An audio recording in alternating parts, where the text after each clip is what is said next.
Hello student, branch civil engineering semester 4 chapter number 7। Chapter का name है dams.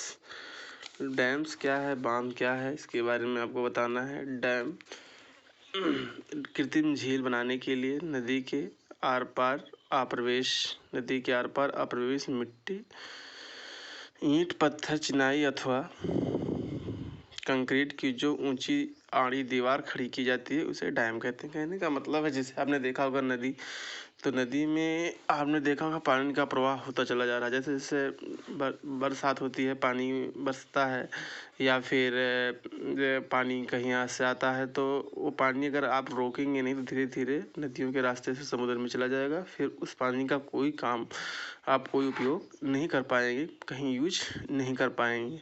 लेकिन अगर नदी के चौड़ाई की दिशा में एक दीवार बना दी जाए, जिसे आप कहते हैं बियर या बैराज खड़ा कर दिया जाए, तो एक कृत्रिम झील बन जाती है, आर्टिफिशियल लेक बन जाती है। इसी जो अब कृत्रिम झील बन जाती है, जहाँ काफ़ी पानी स्टोर किया जा सकता है काफ़ी मात्रा में, उसी को हम क्या कहते हैं, उसी को हम डैम कहते हैं, उसी को हम बांध कहते हैं। तो डिफिनीशन स्पष्ट हो गई कि कृत्रिम झील बनाने के लिए नदी के किनारे आर पार आप्रवेश मिट्टी, ईंट, पत्थर अथवा कंक्रीट की जो ऊंची आड़ी दीवार खड़ी की जाती है उसे हम क्या कहते हैं, डैम कहते हैं। डैम के उपयुक्त बिंदु पर स्पिलवे मार्ग का निर्माण किया जाता है। अब चूंकि डैम की एक क्षमता होती है, उससे अधिक पानी का स्टोर होगा तो डैम क्षतिग्रस्त हो सकता है। अगर डैम क्षतिग्रस्त हो गया तो आसपास के क्षेत्र क्या होंगे, जलमग्न हो जाएंगे। आसपास के क्षेत्र जलमग्न हो जाने से क्या होगा कि वहाँ पर फिर जनजीवन समाप्त हो जाएगा, काफ़ी जनधन की हानि होगी। इसलिए वहाँ पर उपयुक्त मार्ग स्थान पर स्पिलवे का मतलब है कि जैसे टंकी भर जाती है तो ऊपर ओवरफ्लो के लिए आपने देखा होगा ना कि एक सप्लाई पाइप दिए रहते, एक ओवरफ्लो पाइप दिए रहते हैं कि पानी टंकी जब भर गई तो उससे जो एक्स्ट्रा पानी होगा वो बाहर गिरने लगता है, और आप देखते हैं कि पानी बाहर गिरने लगा तो आप मोटर बंद कर देते हैं। उसी प्रकार डैम में भी डैम की क्षमता से अगर ऊपर जो उसका एफएसएल होता है, फुल सप्लाई लेवल जो उसका होता है, उससे ऊपर अधिक पानी होगा तो क्या होगा, पानी ऊपर फ्लो कर जाएगा। तो उसके लिए जो मार्ग बनाया जाता है उसे उत्प्लव या उमड़ मार्ग या स्पिलवे कहते हैं। तो डैम में उपयुक्त स्थान पर स्पिलवे की व्यवस्था की जाती है कि जिससे वहाँ पर क्या हो कि अतिरिक्त पानी जो हो, जो डैम की क्षमता से अतिरिक्त पानी हो, वो बाहर निकल जाए और उसमें पानी न रह जाए। उसी को हम कहते हैं स्पिलवे। तो आप समझ गए डैम्स क्या है, बांध क्या है। तो एक कृत्रिम झील है, ठीक, जो नदियों में बनाई जाती है, उसे हम क्या कहते हैं, डैम कहते हैं। पर्पज ऑफ डैम, डैम बनाने के उद्देश्य क्या है। तो नदियों पर बनाए जाने वाले बांध मुख्यतः निम्नलिखित उद्देश्यों की पूर्ति के लिए बनाए जाते हैं। पहला, शुष्क ऋतु के लिए जल भंडारण। सबसे पहला काम इसका जो होता है कि जैसे आपने देखा होगा कि जब बरसात होती है तो काफ़ी अधिक मात्रा में बारिश होती है, तो उस समय आपने देखा होगा चारों तरफ पानी ही पानी आपको नज़र आता है। नदियों में भी आपने देखा होगा काफ़ी ऊंचाई पर, आपने देखा होगा गंगा जी इतनी ऊंचाई पर खतरे के निशान से ऊपर चल रही हैं, यमुना जी में इतना पानी चल रहा है। लेकिन गर्मियों में आपने देखा होगा, तो गर्मियों में आपने देखा होगा धारा में बहुत कम, कहीं पर बिल्कुल शुष्क। ऐसे में नदियों से आपको पता है कि जो नहरें निकलती हैं वो नदियों से निकलती हैं। तो नदियों से जब सिंचाई नहरें निकलती है, जब नदियों में पानी नहीं रहेगा तो नहरों में पानी कहाँ से रहेगा। इसलिए अगर हम डैम बनाकर पानी को स्टोर करेंगे तो ग्रीष्म ऋतु में जब नदियों में जलस्तर काफ़ी नीचे हो जाता है या पानी की मात्रा कम हो जाती है, नहरें सूखने लगती हैं, उस समय हम डैम से क्या करते हैं, पानी को छोड़ देते हैं।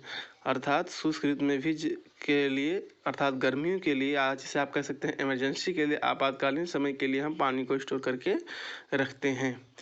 दूसरा, बाढ़ नियंत्रण। चूँकि आपने देखा होगा बरसात में काफ़ी अधिक मात्रा में पानी बरसता है, तो काफ़ी अधिक मात्रा में पानी बरसने के कारण नदियों में भी काफ़ी अधिक मात्रा में पानी होता है। काफ़ी अधिक मात्रा में पानी होने के कारण बाढ़ जैसी स्थिति बनी रहती है कि नदियों में, तो अगर उस समय डैम में पानी स्टोर किया जाएगा तो नदियों में बाढ़ की स्थिति से छुटकारा पाया जा सकता है। तीसरी बात, आपने देखा होगा कि डैम पर पनबिजली उत्पादन भी किया जाता है। पनबिजली मतलब पानी से बिजली का उत्पादन। तो जब हम डैम में पानी को स्टोर किए रहेंगे तो वहाँ से भी हम बिजली का भी उत्पादन कर लेते हैं। तो अगला, मत्स्य पालन तथा मनोरंजन। आपने देखा होगा डैम में पानी काफ़ी अधिक मात्रा में रहती है, तो वहाँ पर हम मछलियों का भी पालन कर लेते हैं। इस पर्पज़ से भी डैम बनाए जाते हैं, जो कि एक आपका एक उद्योग में आ जाता है। और वहाँ डैम अच्छे से बने हैं, मछलियों को और उन चीज़ों को देखने के लिए लोग वहाँ इकट्ठे होते हैं, मनोरंजन के साधन भी रहते हैं। अगला, बहुउद्देशीय परियोजनाओं के लिए। बहुउद्देशीय परियोजना का मतलब मल्टीपर्पज, जैसे केवल डैम सिंचाई के लिए नहीं बनाए जाते, सिंचाई के साथ साथ मनोरंजन के लिए भी, मनोरंजन के साथ साथ बिजली उत्पादन करने के लिए भी। तो कई उद्देश्यों के लिए जो बनाए जाते हैं उसे हम क्या कहते हैं, उसे हम कहते हैं बहुउद्देशीय परियोजनाएं। बहुउद्देशीय परियोजनाओं के लिए ये बनाए जाते हैं।